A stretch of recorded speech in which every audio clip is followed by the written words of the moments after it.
50 dicas de direito processual do trabalho para a OAB. Vem comigo a partir de agora. Pegue papel e caneta. Vamos juntos. Caso você não seja inscrito no meu canal, deixe seu like, faça sua inscrição, ative seu sininho para ficar sempre atento às mais diversas dicas de direito aqui no YouTube. As dicas de direito processual do trabalho estão extraídas a partir do material do professor Rogério Renzetti. Siga ele no Instagram, siga ele no YouTube, @profrenzetti ou @Rogério Renzetti. Tenho certeza que não irá se arrepender.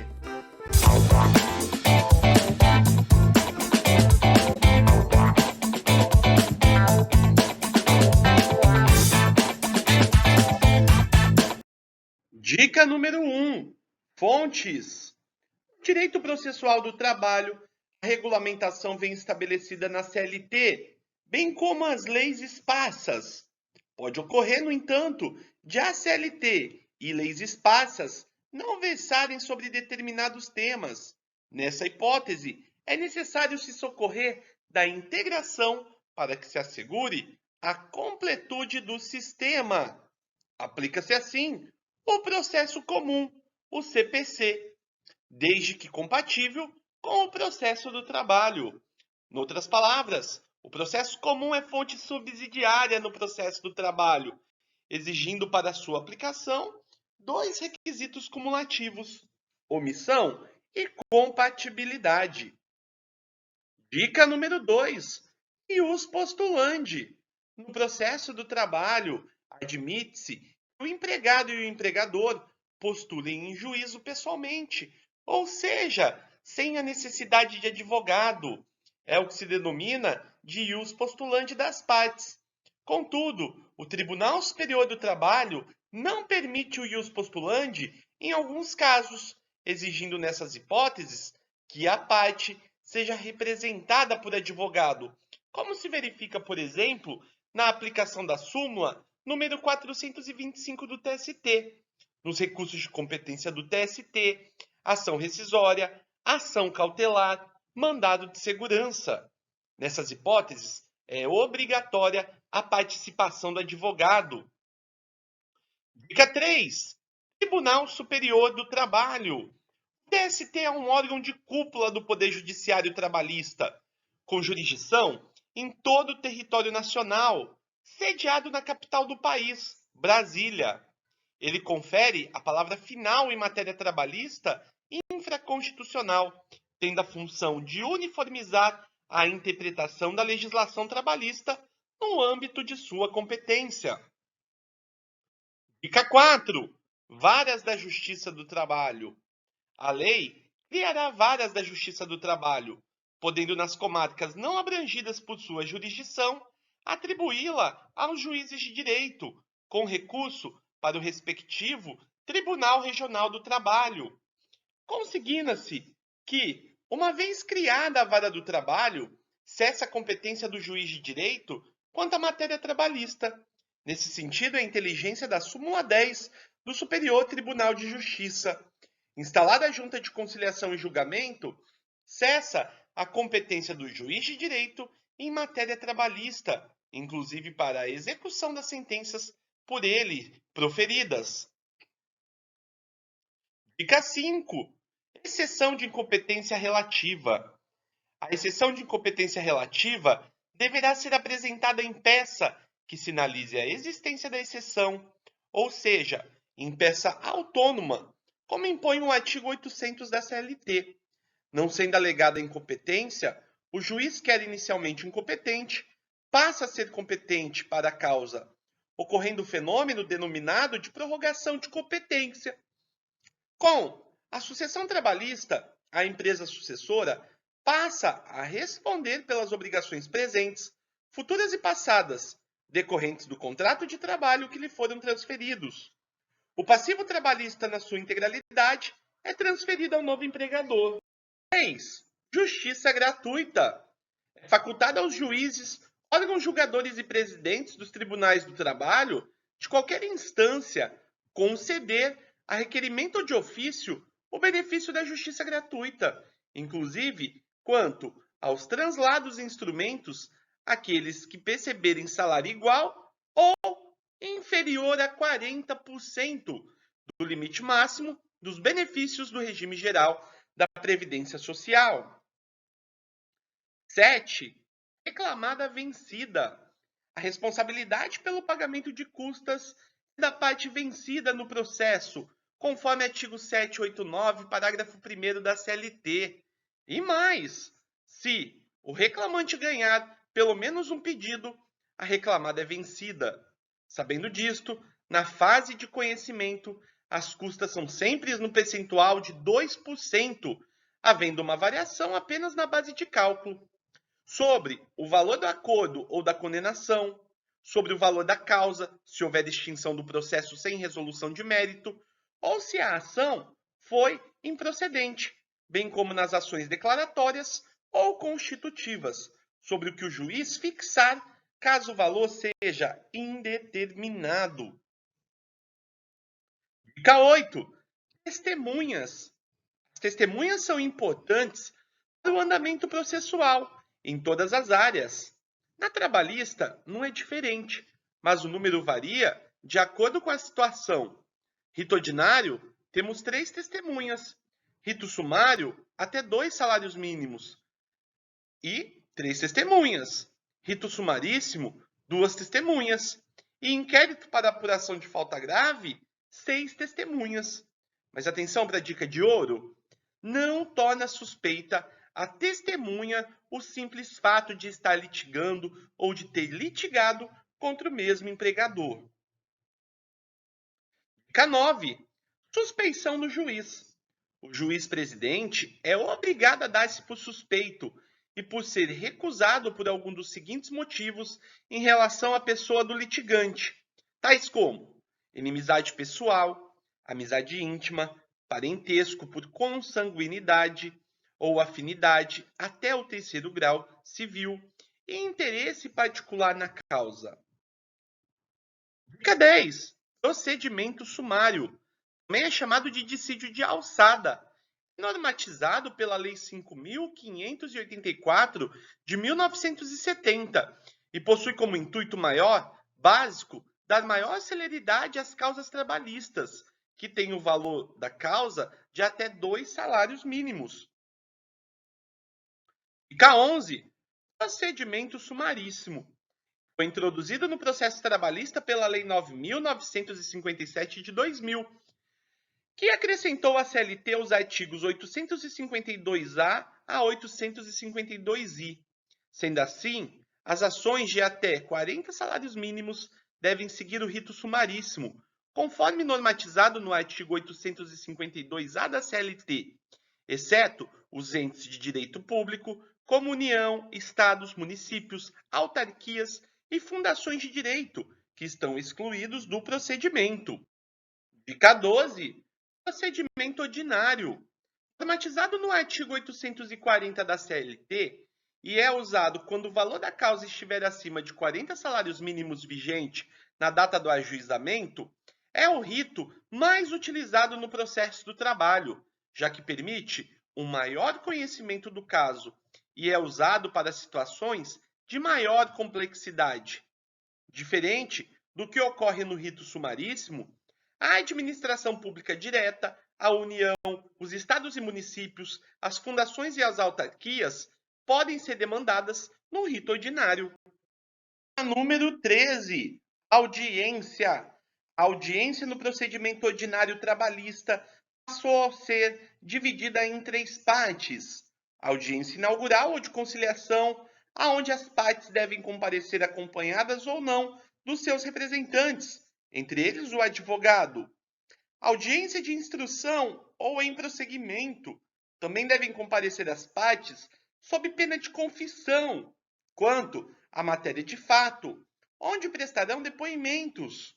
Não havendo conciliação, mais uma vez entre as partes, irá designar a data para a audiência de julgamento. A audiência de julgamento, na prática, trata-se de mais de um prazo fixado pelo juiz para a publicação da sentença, da qual as partes ficam desde logo intimadas. Dica 14.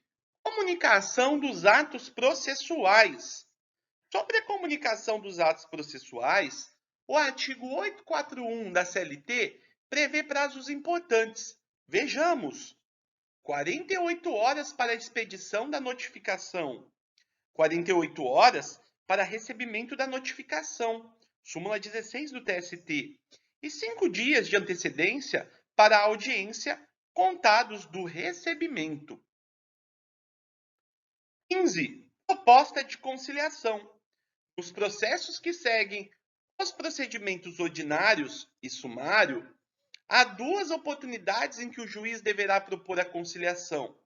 A primeira oportunidade ocorre logo na abertura da audiência, nos termos do artigo 846 da CLT, e a segunda oportunidade após a apresentação das razões finais pelas partes, artigo 850 da CLT. Dica 16. Prescrição bienal.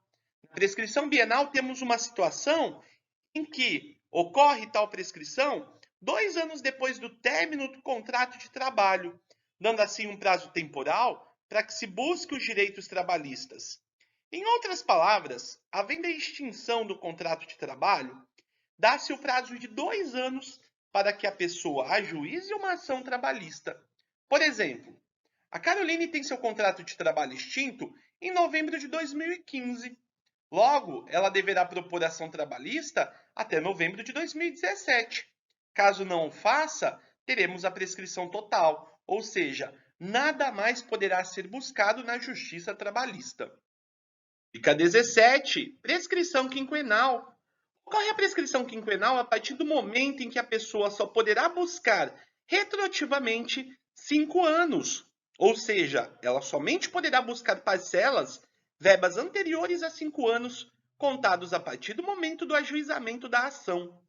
Lembrando que, tanto no caso de prescrição bienal, quanto nos casos de prescrição total, uma vez pronunciada a prescrição, teremos a extinção do feito com resolução do mérito, conforme nos traz o artigo 487, inciso 2º do Código de Processo Civil. Dica 18. Reintegração. A nossa legislação traz a previsão que quando a reintegração do empregado estável não for aconselhável, por causa do grau de incompatibilidade resultante do dissídio, especialmente quando o empregador for uma pessoa física, o juiz poderá converter a reintegração, ou seja, a obrigação de fazer, em obrigação de indenizar, conforme o normatizado no artigo 496 da CLT. 19. Ação de consignação em pagamento. A ação de consignação em pagamento é uma espécie de procedimento especial da jurisdição contenciosa, que está normatizada nos artigos 539 a 549 do CPC, pelo qual o devedor objetiva, por intermédio do pagamento em consignação, nos termos do artigo 334 do Código Civil, o reconhecimento judicial da extinção de sua obrigação em face do credor. 20. Liquidação da sentença. A liquidação de sentença seguirá um procedimento diverso, já que várias são as modalidades previstas na liquidação, a saber, cálculos é a modalidade mais simples de liquidação, sendo realizada na grande maioria das vezes na Justiça do Trabalho, já que a fixação do valor final da condenação depende só de cálculos aritméticos. Arbitramento, quando há necessidade de realização de perícia para se apurar o valor da condenação, sendo uma situação mais complexa prevista nos artigos 509 do CPC de 2015. E artigos, a liquidação mais complexa e menos usual do processo do trabalho, que será realizada quando houver a necessidade de se provar fatos novos que serão objeto de conhecimento e prova perante o Poder Judiciário. 21. Reclamação trabalhista do menor de 18 anos. No caso, ela será feita por seus representantes legais e, na falta destes, pela Procuradoria da Justiça do Trabalho, pelo sindicato, pelo Ministério Público Estadual ou curador nomeado em juízo. Pelo referido dispositivo, vislumbra-se que a representação do menor de 18 anos é feita de forma sucessiva. Representantes legais, pais, etc., Ministério Público do Trabalho, antigamente denominado de Procuradoria da Justiça do Trabalho, sindicato da categoria, Ministério Público Estadual e curador nomeado pelo juiz. 22. Preposto. A reforma trabalhista acrescentou o parágrafo 3º do artigo 843 da CLT, passando a estabelecer expressamente que não há necessidade de que o preposto seja empregado da parte reclamada, alterando totalmente o entendimento firmado pelo TST, o que provocou o cancelamento da súmula 377 do TST. Dica de ouro! De qualquer maneira, o preposto deve ter conhecimento dos fatos. Não há necessidade de ter presenciado os fatos, podendo ter conhecimento por informações de terceiros. Dica 23. Não comparecimento do juiz em audiência.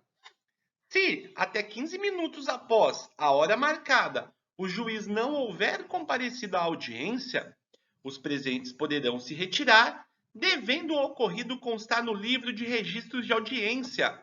Interpretando o parágrafo único do artigo 815 da CLT, o TST entendeu que a tolerância de atraso de 15 minutos aplica tão somente ao juiz, ou seja, essa permissão não atinge as partes. Nesse sentido, a orientação jurisprudencial número 245 da SDI 1 do TST é uma informação importante para considerarmos aqui no nosso estudo.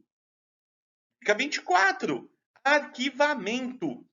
A ausência do reclamante na audiência inaugural provocará o arquivamento da reclamação trabalhista, ou seja, a extinção do processo sem resolução do mérito, devendo arcar com o pagamento das custas processuais, caso não comprove, no prazo de 15 dias, que a ausência ocorreu por motivo justificável.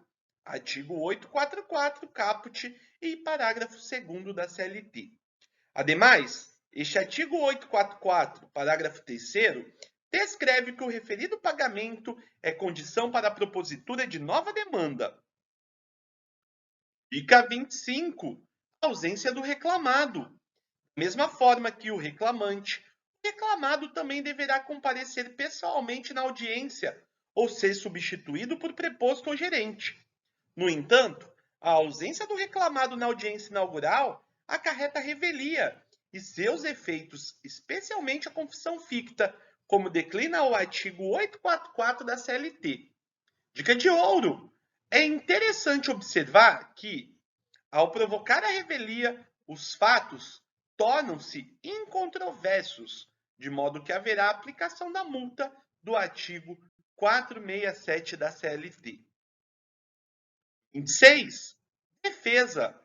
Não havendo acordo, o reclamado terá 20 minutos para aduzir sua defesa após a leitura da reclamação, quando esta não for dispensada por ambas as partes. A parte poderá apresentar defesa escrita pelo sistema de processo judicial eletrônico até a audiência. 27. Perempção.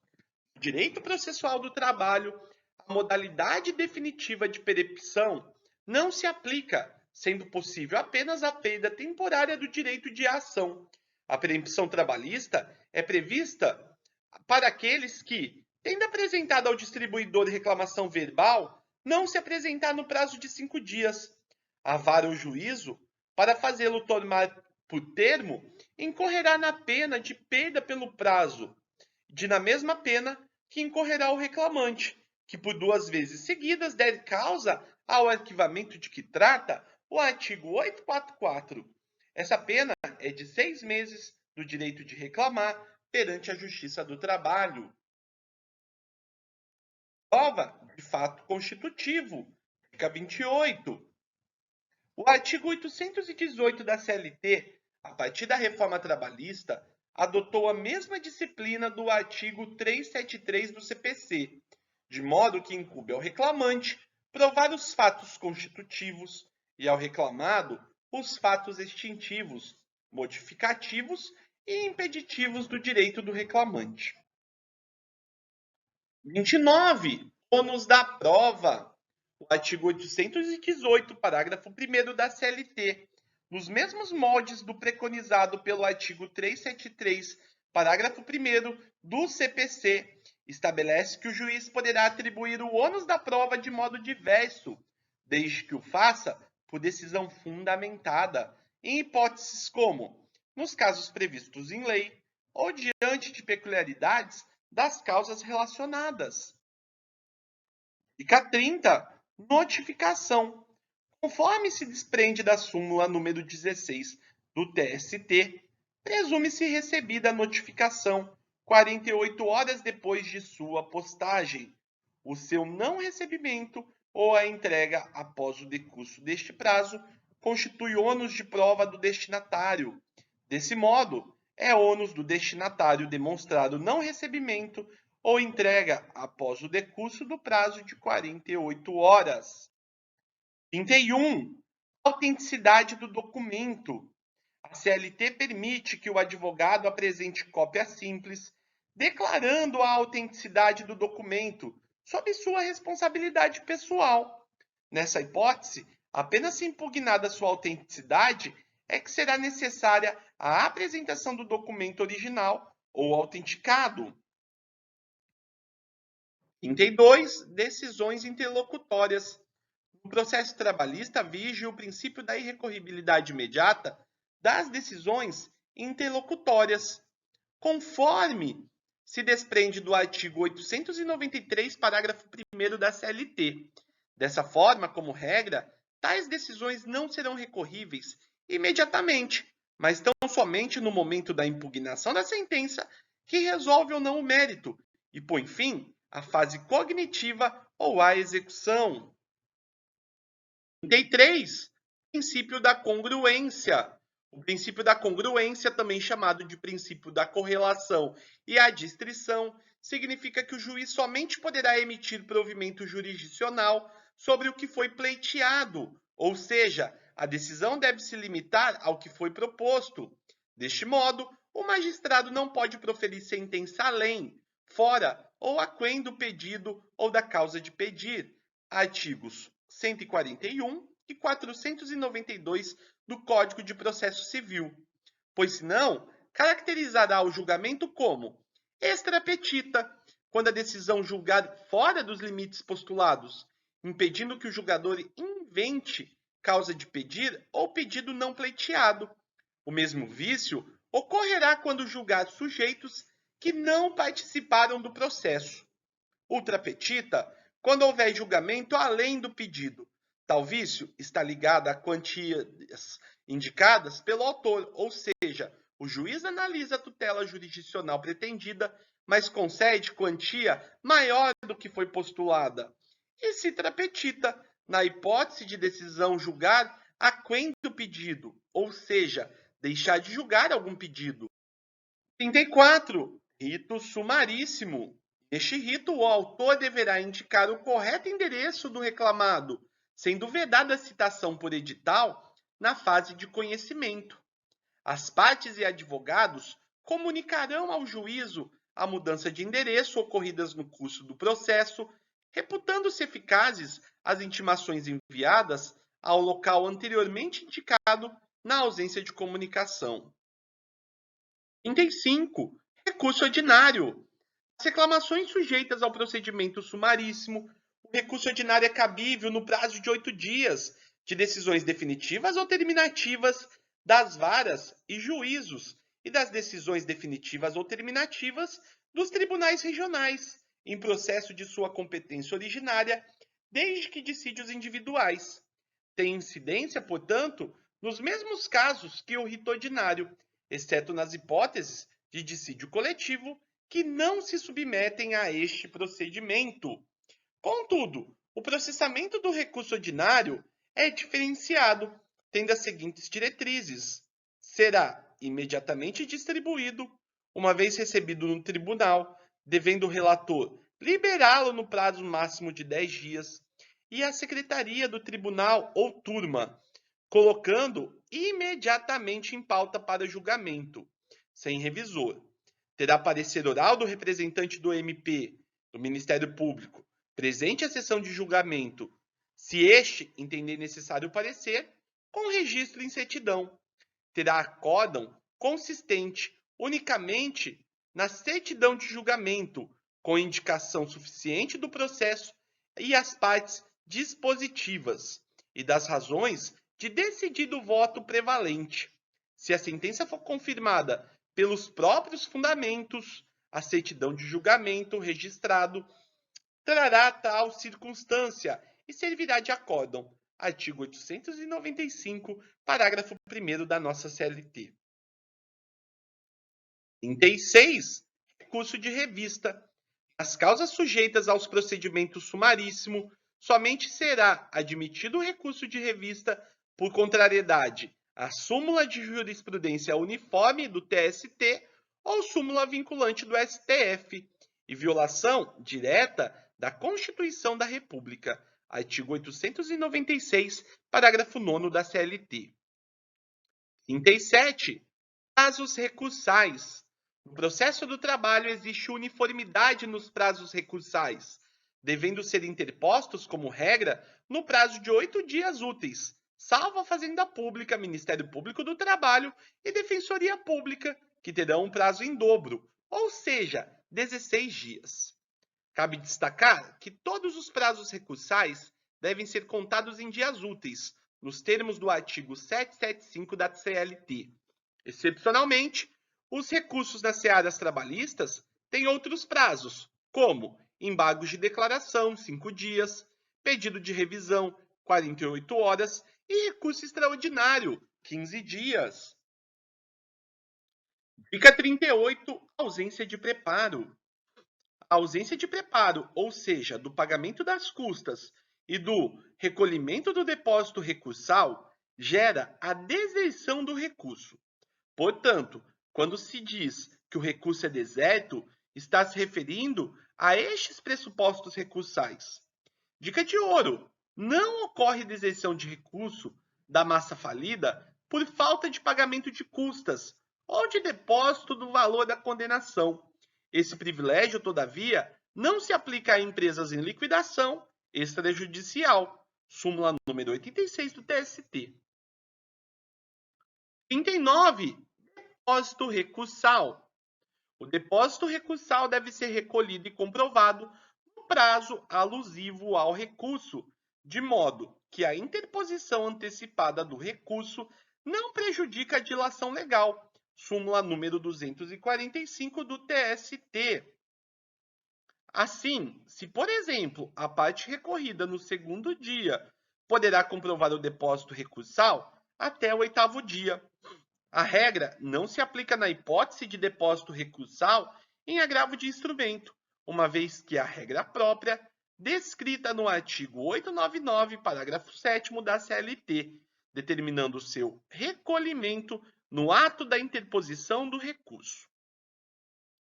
Dica 40. Depósito pela metade ou isento. O artigo 899, parágrafo 9º da CLT, acrescentado pela Lei nº 13.467 de 2017, prevê reclamados específicos para os quais o depósito recursal terá o seu valor reduzido pela metade. São eles: entidades sem fins lucrativos, empregadores, domésticos, microempreendedores individuais, microempresas e empresas de pequeno porte. O artigo 899, parágrafo 10º da CLT, passa a prever que são isentos de depósito recursal os beneficiários da justiça gratuita, as entidades filantrópicas e as empresas em recuperação judicial. 41. Cabimento do recurso ordinário. O recurso ordinário é cabível das decisões definitivas ou terminativas das varas do trabalho, das decisões definitivas ou terminativas dos tribunais regionais, em processo de sua competência originária, quer nos dissídios individuais, quer nos dissídios coletivos. Artigo 895 da CLT. 42. Agravo de petição. O agravo de petição só será recebido quando o agravante delimitar justificadamente as matérias e os valores impugnados. 43. Pressupostos específicos do recurso de revista. O RR, recurso de revista, deve preencher todos os pressupostos genéricos direcionados aos demais recursos, como cabimento, tempestividade, representação, preparo, etc. Ressaltando-se que, neste recurso, não é aplicável o ius postulandi, por força da súmula 425 do TST, e deve conter ainda os pressupostos específicos de admissibilidade, a saber, o pré-questionamento e a transcendência. 44. Juros e correção monetária. Os juros e a correção monetária devem ser incluídos na liquidação, ainda que omisso o pedido inicial ou a condenação, súmula número 211 do TST. Dica 45. Execução definitiva e provisória. A execução definitiva é a que ocorre de sentença transitada em julgado, podendo ir até a satisfação integral do exequente. Por outro lado, a execução provisória é aquela embasada em título provisório, ou seja, passível de modificação. Dica 46. Recurso adesivo. Ele é interposto no prazo das contrarrazões, logo terá o mesmo prazo do recurso principal. Lembrando sempre que o recurso adesivo pode ser cabível nos seguintes recursos: recurso ordinário, recurso de revista, embargos no TST, agravo de petição e recurso extraordinário. Indicadores de transcendência. São indicadores de transcendência, entre outros, economia, que diz respeito ao elevado valor da causa, política, que é o desrespeito da instância recorrida à jurisprudência sumulada do TST ou do STF, social, que é a postulação, só podendo ser alegada pelo reclamante recorrente, de direito social constitucionalmente assegurado, e jurídica, que é a existência de questão nova em torno da interpretação da legislação trabalhista. Dica 48. Processo de homologação de acordo extrajudicial. O processo de homologação de acordo extrajudicial terá início por petição conjunta, sendo obrigatória a representação das partes por advogado. Lembrando sempre que as partes não poderão ser representadas por advogado comum e faculta-se ao trabalhador ser assistido pelo advogado do sindicato de sua categoria. Dica 49. Competência da Justiça do Trabalho. A Justiça do Trabalho é competente para processar e julgar as ações de indenização por danos morais e patrimoniais decorrentes de acidente de trabalho, propostas por empregado contra empregador, inclusive aquelas que ainda não possuíam sentença de mérito em primeiro grau, quando da promulgação da Emenda Constitucional número 45 de 2004. Dica 50. Contribuições previdenciárias. A competência da Justiça do Trabalho, prevista no artigo 114, inciso 8º da Constituição Federal, alcança a execução de ofício das contribuições previdenciárias relativa ao objeto da condenação constante das sentenças que proferir e acordos por ela homologados.